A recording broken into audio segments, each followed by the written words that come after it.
Second principle of management is authority and responsibility.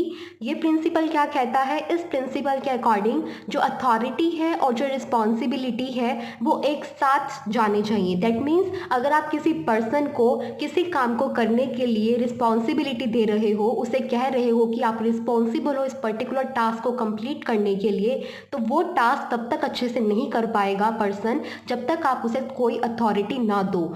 आपको अगर कोई टास्क किसी पर्सन से कंप्लीट कराना है और वो भी बहुत अच्छे तरीके से, तो आपको क्या करना पड़ेगा? उसे रिस्पॉन्सिबिलिटी के साथ साथ कुछ अथॉरिटी भी देनी पड़ेगी। अथॉरिटी का मतलब क्या है यहाँ पर? अथॉरिटी का मतलब है पावर। जैसा कि यहाँ लिखा है, हेनरी फ्यूल ने क्या कहा है? Henry fuel says the authority and the responsibility should go hand in hand, कि दोनों एक साथ मूव करने चाहिए। अगर एक मैनेजर एक पर्टिकुलर एम्प्लॉय को कह रहा है कि आपको ये पर्टिकुलर टास्क कंप्लीट करना है, तो वो उसे रिस्पॉन्सिबल तब तक नहीं ठहरा सकता जब तक कि उसने उसे कुछ अथॉरिटी ना दी हो। अगर मैं आपको इसको बहुत ही एक सिंपल तरीके से, बहुत ही एक सिंपल एग्जांपल लेकर समझाऊं तो सुनिए।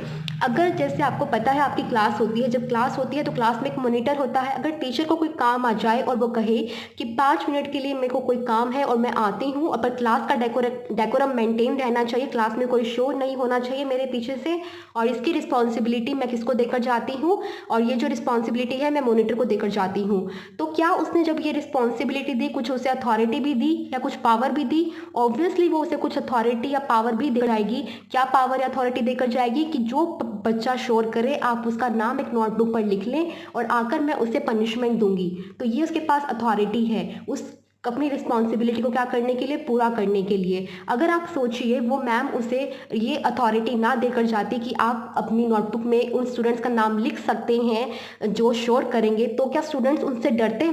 तो क्या स्टूडेंट्स मॉनिटर्स की बात सुनते कि तुम चुप रहते?